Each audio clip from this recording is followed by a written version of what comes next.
Hello students, welcome back to my channel. आज हम लोग लेके आए हैं 9th क्लास का सेकेंड चैप्टर जो कि है यायाति।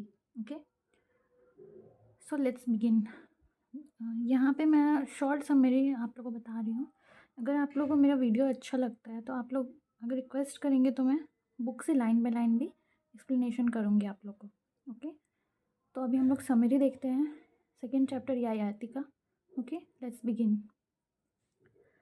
So, Emperor Yayati was a great king. He had been never defeated. He was one of the ancestors of the Pandavas. जो यायाति जो एम्पायर थे, जो राजा थे, वो बहुत महान राजा थे और वो कभी भी हारे नहीं थे। He had never been defeated. He was one of the ancestors of the Pandavas. Pandava के वो जो पांडवा थे, महाभारत में पांडवास थे, उसके वो थे पूर्वज यायाति। ठीक है। He was famous as a ruler devoted to the welfare of his subjects. वो बहुत फेमस थे, अपने काम को लेके बहुत प्रसिद्ध थे, मतलब अपना काम मतलब बहुत अच्छे राजा थे। ठीक है। Yayati had become old at an early age by the curse of Shukracharya. Yayati जो थे वो बहुत कम उम्र में बहुत बूढ़े हो गए थे क्योंकि उनको ये मिला था, श्राप मिला हुआ था शुक्राचार्य से। शुक्राचार्य कौन थे? उनके ससुर थे। Because Yayati had wronged his wife Devayani the daughter of Shukracharya. हुआ क्या था कि उनको क्यों ये श्राप मिला था? क्योंकि वो अपनी वाइफ जो थी, उनकी जो वाइफ थी, क्या नाम था, देवयानी, उसको छोड़ के वो किसी सेकेंड लेडी से उनका अफेयर था, जिससे उनको 3 सन्स थे, 3 बच्चे थे। ठीक है। तो ये बात जब उनके ससुर को पता चली तो उन्होंने उनको श्राप दे दिया था बुढ़ा होने का। ठीक है। तो उनको जब बुढ़ा होने का श्राप मिला तो वो बुढ़े हो गए थे। Yayati had lived a life of self-control in his youth. He became old early without enjoying the joys of youthful life fully. So he wanted of his 5 sons to give him his youth and take his old age. In return, he promised to make that son the ruler of the kingdom. यायाति को बहुत ही मतलब जब वो बूढ़े हो गए तो उनको बहुत मतलब ख़राब लग रहा था कि वो ऐसे अचानक से कैसे बूढ़े हो गए, बल्कि मतलब वो अपनी ज़िंदगी को अभी जिए भी नहीं थे, अपनी जवानी को उतना जिए नहीं थे, तो उनको बहुत ख़राब लग रहा था। तो उनके 5 जो बच्चे थे, जो उनकी फर्स्ट वाइफ से जो बच्चा था, मतलब जो उनकी वाइफ थी ओरिजिनल वाइफ से 2 बच्चा था, और जिनका अफेयर था जिनके साथ, उनके साथ 3 बच्चा था। तो वो अपने 5 बच्चों के पास जाते हैं और बोलते हैं कि कौन मेरे जगह पे मेरा ओल्ड एज लेगा और मेरे को जवानी देगा, अपना यंग एज मुझे देगा। तो पहले क्या होता है, वो पहले बड़े बेटे के पास जाते हैं। ओके, हिज एल्डेस्ट सन क्या होता है, his eldest son refused. He said that women and servants would mock him. उनके जो बड़े बेटे क्या बोलते हैं कि अगर वो ऐसा करेंगे तो जो घर की औरतें और जो नौकर है उनका मजाक उड़ाएंगी। ठीक है। The second son also refuse gently.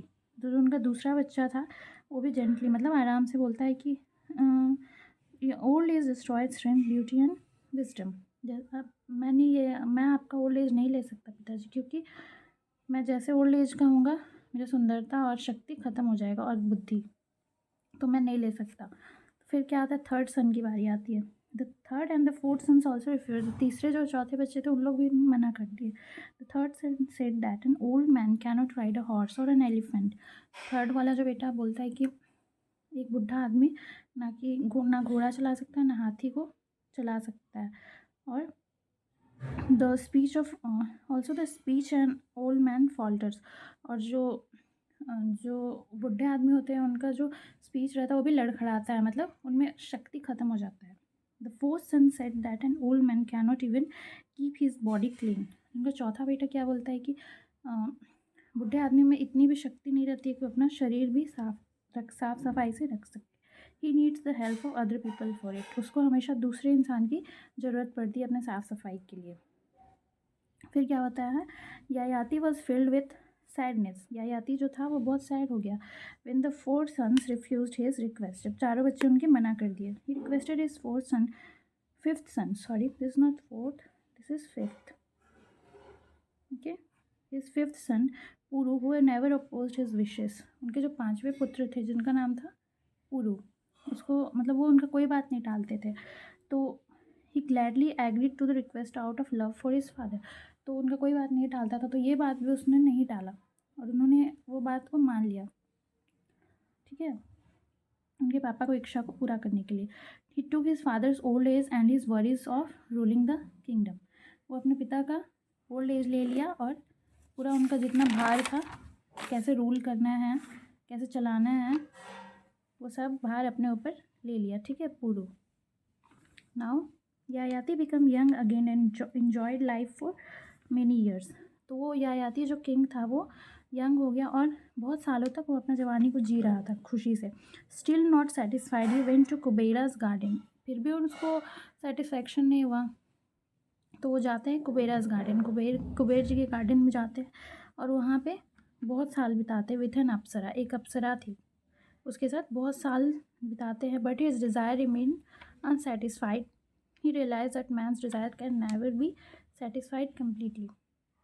तो उतना साल उस अप्सरा के साथ इतने सारे साल बिताने के बाद भी उनको सुकून नहीं मिला, सेटिस्फैक्शन नहीं मिला। तो वो लास्ट में यही बोलते हैं कि यही कंक्लूड कर देते हैं कि इंसान को कितना भी सुख सुविधा मिल जाए, उसका कभी भी कोई इच्छा पूरा नहीं हो सकता है। कोई ना कोई इच्छा उसका बढ़ते रहता है। Then Yayati took back his old age from Puru. Puru became young again. Yayati made Puru the king again and retired to the forest. तो वो रियलाइजेशन हो गया उनको लाइफ में कि कोई भी चीज़ परमानेंट नहीं है और कोई भी चीज़ हमें लास्ट तक सेटिस्फैक्शन नहीं देता है। हर चीज़ से हमारा एक ना एक दिन मन भर जाता है और इच्छा तो हमारा ज़िंदगी भर ख़त्म नहीं होता है। ठीक है, फिर वो क्या करते हैं, ओल्ड एज, वो फिर से अपना ओल्ड एज ले लेते हैं, बुढ़ापा ले लेते हैं पुरु अपने बेटे से, और पुरु को उसका यंग एज दे देते हैं और उसको राजा बना के, पुरु को जो उनका पांचवा बेटा था उसको राजा बना के वो जंगल की तरफ चले जाते हैं, मतलब जंगल में जीवन व्यतीत करने चले जाते हैं। ठीक है, तो this is the end of the story. Okay, अगर आपको इसका मेरी डिटेल लाइन टू लाइन चाहिए तो आप लोग कमेंट में बता सकते हैं। Okay, thank you, see you in next video.